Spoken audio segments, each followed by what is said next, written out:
One of the big headlines when it comes to Halo Infinite is the grapple hook, and I couldn't agree more about making a big deal about this mechanic. As one of the high-tier grapplers of Titanfall 2, self-proclaimed of course, it is nice to see 343 take a page out of Respawn's book here. Anyways, I did a little bit of testing during this flight, and I wanted to make a video about how to use the grapple hook in Halo, some small tips about it, and my overall thoughts on it. For example, if it's a broken mechanic for a Halo game. Anyways, before we get into it, make sure you go down below, subscribe to the channel, follow me at twitch.tv/Grip6 where I stream extremely often. Click all the other links. Let's get into it.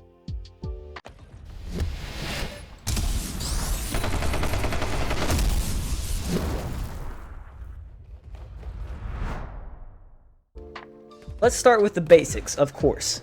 This only pertains to these small team modes at the moment, the arenas, since big team battle with vehicles and stuff isn't out yet.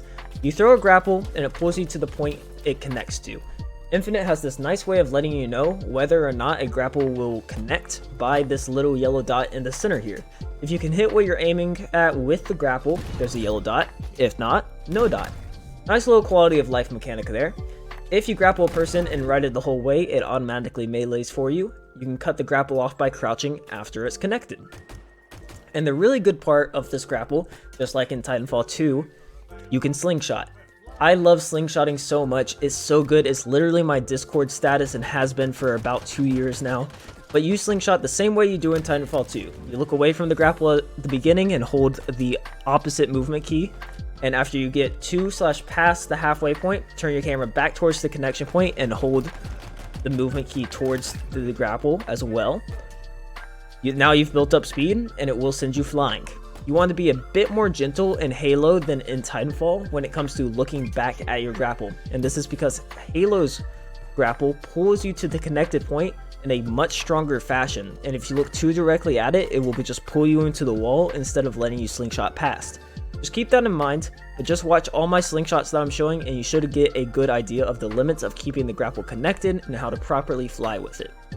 There's no denying Halo Infinite's grapple is awesome, but can you do the crazy stuff that is possible in Titanfall 2, like this giant over-the-map start that I'm playing right now?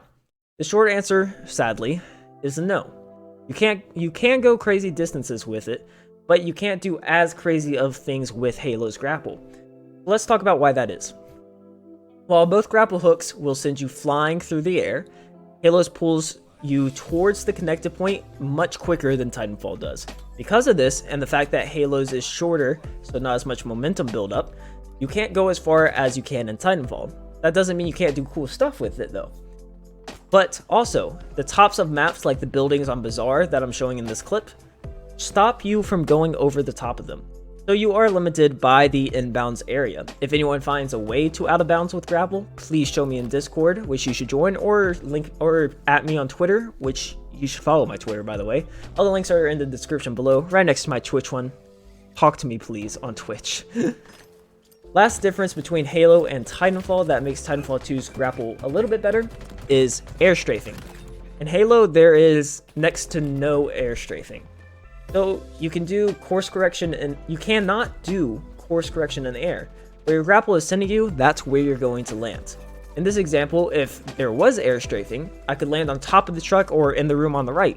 But instead, I hit this wall on the left because I can't correct my course. Just a small thing to think about when you are slingshotting. Okay, we know how the grapple works, but how should you be using it, and what are my tips for it? I would say the best use cases for Infinite's grapple would be fast rotations, confusing enemies, and grabbing power weapons. Let's talk about the small things of the grapple that can change how you use it. First of all, in Titanfall 2, if you jump as the grapple connects, you gain a bunch of extra height and your grapple ends up being a lot better. The jump as it connects mechanic does not work in Halo from what I can tell, sadly. I don't feel or notice a difference between jumping and not jumping on the connection. I still do it out of muscle memory, but it doesn't seem to matter. Because of this, grappling the ground in front of you to gain height and confuse an enemy, a common Titanfall play, doesn't work. It just pulls you straight to the point. It'd be better to fight them straight up, grapple them, or grapple past them instead of trying to grapple in front of them and jump, because it just doesn't work. Next, you can actually somewhat conserve your momentum from a grapple. Sadly, you can only do it for really just one B-hop. But yeah, when you land from a slingshot, you can B-hop on landing to conserve your momentum. It doesn't really work past the first B-hop. Just jump when you hit the ground and you're good to go. It's still useful. Next tip I have is for when you're trying to grapple to a specific point.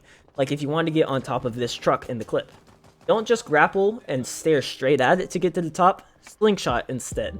This way, you actually land on top of it instead of having to worry about not making it on top of mantling.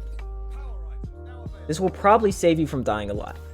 Remember to just look up and put the grapple at the bottom of your screen. That way you are gaining height. That's all you need to do to go over the top of stuff with this grapple up. So look at this. It might be a bug they fix or something, but at this moment in the September tech test, if you have a grab hammer and grapple at the same time, and you grapple to a person, it just hits the enemy with normal melee damage. So if you want to grapple someone and kill them with the one hit from the grab hammer, make sure you disconnect the grapple before you get fully to the enemy by crouching and swing the hammer. But I do recommend finding cool rotations you can do, like this one from behind mid doors to the rocket launcher on Bazaar. These rotations will give you kills. Now, let me give my thoughts about the grapple shot. Is it overpowered to have a movement mechanic like this in Halo, which is not a super movement intensive game? I don't think it is in this case. With all the things that make it significantly worse than Titanfall's grapple, it being a special item to pick up on the map, and it having a very limited amount of charges, I think it's a balanced mechanic worth fighting for map control to get. 343 did a very good job at making the grapple a fun, but balanced mechanic in Halo Infinite. Anyways guys, that's my video on the current state of grapple shot in Halo Infinite. Thank you very much for watching. Let me know what you think about grapple in the comments down below. While you're down there, make sure you like the video and click all the other links in the description. It does mean a lot, guys. I'll see you guys on the next video on Wednesday and in Twitch chat, of course. Thank you for watching. It does mean a lot. GG's and goodbye.